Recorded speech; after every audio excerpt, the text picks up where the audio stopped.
ಭದ್ರಾವತಿಯ ಹೊಸ ಬ್ರಿಡ್ಜ್ ಏನು ಸಿದ್ಧರೂಢ ನಗರಕ್ಕೆ ಹೋಗತಕ್ಕಂಥ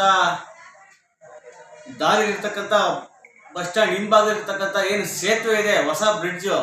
ಆ ಹೊಸ ಬ್ರಿಡ್ಜು ಪ್ರತಿ ಸತಿ ಮಳೆ ಬಂದಾಗಲೂ ಕೂಡ ನೀರು ಬಿಟ್ಟಾಗ ಡ್ಯಾಮ್ನಿಂದ ತುಂಬ್ತಾ ಇರ್ತಕ್ಕಂಥದ್ದು. ಆ ತುಂಬಿದಾಗ ಜನಗಳಿಗೆ ತೊಂದರೆ ಆಗುತ್ತೆ. ಆ ಭಾಗದಿಂದ ಈ ಭಾಗದಲ್ಲಿ ಬರೋರಿಗೆ, ಈ ಭಾಗದಿಂದ ಆ ಕಡೆ ಭಾಗದಲ್ಲಿ ಬರೋರಿಗೆ ಸಂಚಾರಕ್ಕೆ ವ್ಯವಸ್ಥೆಗೆ ಅನಾನುಕೂಲ ಆಗುತ್ತೆ ಅನ್ನೋ ಉದ್ದೇಶದಿಂದ ಏನು ನಮ್ಮದು ಹಳೆ ಬ್ರಿಡ್ಜ್ ಇತ್ತೇನು, ಹಿಂದೆ ಸುಮಾರು 150 ವರ್ಷಗಳ ಹಿಂದೆ ಕಟ್ಟಿದಂಥ ಹಳೆ ಬ್ರಿಡ್ಜ್ ಏನಿದೆ, ಹಳೆ ಬ್ರಿಡ್ಜ್ ಪಕ್ಕ ಕಾಮನ್ ಬ್ರಿಡ್ಜ್ ರೀತಿ ಹೊಸದಾಗಿ ಅದನ್ನು ಸಂಬಂಧಪಟ್ಟ ಇಲಾಖೆ ಹೊಸ ಸೇತುವೆ ಮಾಡ್ತು.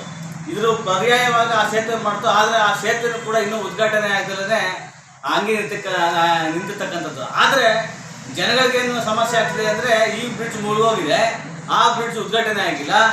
ಹಳೆ ಬ್ರಿಡ್ಜು ಈಗ ಜನಗಳು ಓಡಾಡ್ತಿರೋದ್ರಿಂದ ಅದು ಬಿದ್ದೋಗೋ ಹಂತದಲ್ಲಿದೆ. ಸುಮಾರು 150 ವರ್ಷ ಹಳೇದಾಗಿರೋದ್ರಿಂದ ಯಾವಾಗ ಬೇಕಾದ್ರೂ ಬಿದ್ದೋಗ್ಬೋದು. ಆದರೆ ಸರ್ಕಾರಕ್ಕಾಗಲಿ, ಚುನಾಯಿತ ಪ್ರತಿನಿಧಿಗಳಾಗಲಿ, ಇಲಾಖೆ ವಿರೋಧ ಪಕ್ಷಗಳಾಗಲಿ ಯಾರಿಗೂ ಕೂಡ ಇದ್ರ ಬಗ್ಗೆ ಒಂದು ಸ್ವಲ್ಪನೂ ಕೂಡ ಅನಿಸಿಕೆಯನ್ನು ವ್ಯಕ್ತಪಡಿಸೋದು ಇಲ್ಲ. ಮತ್ತು ಜೊತೆಗೆ ಯಾವುದೋ ಹೋರಾಟಗಳು ನಡೀತಿಲ್ಲ ಈ ವಿಚಾರ ಸಂಬಂಧಪಟ್ಟಂಗೆ. ಆದ್ದರಿಂದ ಸಾರ್ವಜನಿಕರ ದೃಷ್ಟಿಯಿಂದ ನನ್ನ ಉದ್ದೇಶ ಏನಂತಂದರೆ, ನಮ್ಮ ದೇಶದಲ್ಲಿರ್ತಕ್ಕಂಥ ಅನೇಕ ಹಳೆ ಬ್ರಿಡ್ಜ್ಗಳಲ್ಲಿ ಈ ನಮ್ಮ 150 ವರ್ಷಗಳಿಂದ ಕಟ್ಟಿರ್ತಕ್ಕಂಥ ಹಳೆ ಬ್ರಿಡ್ಜ್ ಕೂಡ ಒಂದು, ಅದನ್ನು ಕೂಡ ಸರಿಪಡಿಸ್ಬೇಕು. ಜೊತೆಗೆ ಆ ಪಕ್ಕದಲ್ಲಿ ಏನು ಕಾಮನ್ ಬ್ರಿಡ್ಜ್ ಮಾಡಿದಿರ ಅದನ್ನು ಸರಿಯಾದ ರೀತಿ ಎಸ್ಟಿಮೇಟ್ ರೀತಿಯೇ ಅದನ್ನು ಜನಗಳಿಗೆ ಅನುಕೂಲ ಮಾಡಿಕೊಡ್ಬೇಕು. ಅದೇನೋ ಒಂಥರ ಬಂದು ಇಲ್ಲೆಲ್ಲೋ ಅದು ಬಂದು ಯಾವುದೋ ಒಂದು ಚಾಮಿಗಳಲ್ಲಿ ಏನು ಒಳಗಡೆ ಹೋಗ್ದಂಗಿದೆ ದಾರಿ, ಹಂಗೆ ಆಗಬಾರ್ದು. ಆ ದಾರಿ ಸೀದಾ ಬಂದು ರೈಲ್ವೆ ಸ್ಟೇಷನ್ ಮುಂಭಾಗ ಬರೋ ರೋಡ್ನಲ್ಲಿ ಆಟೋ ಸ್ಟ್ಯಾಂಡ್ ಪಕ್ಕ ಹೋಗೋದಂಗೆ ಮಾಡಿಕೊಡ್ಬೇಕಾಗ್ತದೆ. ಅದನ್ನ ಯಾರೋ ಮಾಡಿಕೊಟ್ಟಿಲ್ಲ ಅಧಿಕಾರಿಗಳು. ಆದರೆ ಜನಗಳಿಗೆ ಏನು ಅಭಿಪ್ರಾಯ ಇದೆ ಅಂದರೆ, ಇದು ಯಾಕೆ ಹಿಂಗಾಗಿದೆ ಅನ್ನೋದು ಜನಗಳಿಗೆ ಗೊತ್ತಾಗ್ತಿಲ್ಲ. ದಯಮಾಡಿ ಅಧಿಕಾರಿಗಳಾಗಿರ್ಬೋದು,